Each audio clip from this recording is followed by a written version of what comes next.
Hello guys, good morning. Ayan, tara breakfast tayo. Ayan, yung aking breakfast ngayon guys is with bread, with sandwich spread, and syempre, nagluto ako ng itlog na gagawin ko sanang sunny side up. Kaso nga lang, nadurog. Ayan, tara kain tayo. Syempre, hindi mawawala yung kape at yung paborito kong tea. Ayan, yung cloves na tea. Ayan. So, meron tayo. Sarap talaga. And syempre, itong kape. Palagi ako meron tea. Then, itong gagawin natin guys. Meron na siya palaman dito na spread. Sandwich spread. At saka ano to chicken spread yan. Then, syempre, itatakip natin dito yan. Yan. Yun ang pagkain natin. Actually, paalis ako ng Laguna.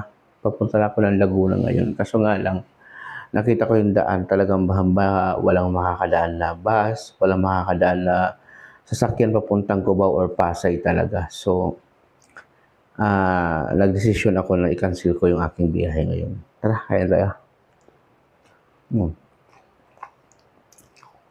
Mahirap din naman kung bibiyahe ako. Tapos pagdating sa Maynila, magka-aberya naman. Kasi nakita ko din sa Manila, baha-baha din doon. Then, may nakita kong bus na yung Victoria Liner ata yun, o 5-star. Basta nasa gitna siya ng daan at saka kalahati yung tubig.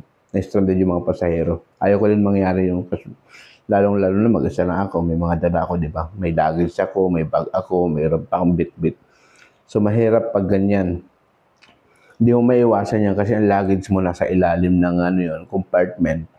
Pag inabot ng baha, mababasa sa ilalim yung mga gamit mo. So, hindi rin pwede. Stop. Okay, kaya. Doon talaga ako magpalaman. May palaman na may itlog pa.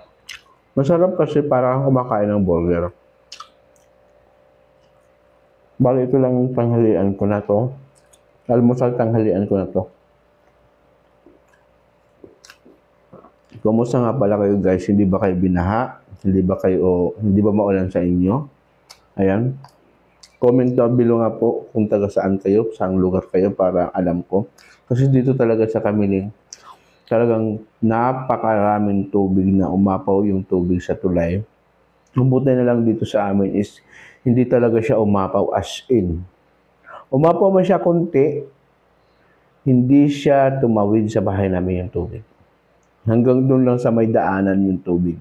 Hindi siya pumasok. Yun din ang pinapanalangin ko kagabi kasi nga, yung motor ko na andun sa baba.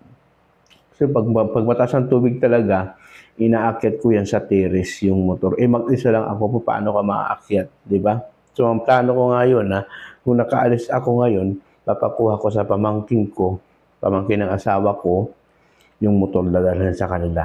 Kaso nga lang, ang problema doon sa kanila, baha din kasi nga malapit din sila, tapat din sila sa ilog. Yung ilog na papunta dito sa amin. So, ganun din. So, mas better, safe yan na iaakyat dito sa aming terrace yung motor. Tara, kain tayo. Yup. Sir, nag-almusal na ba kayo?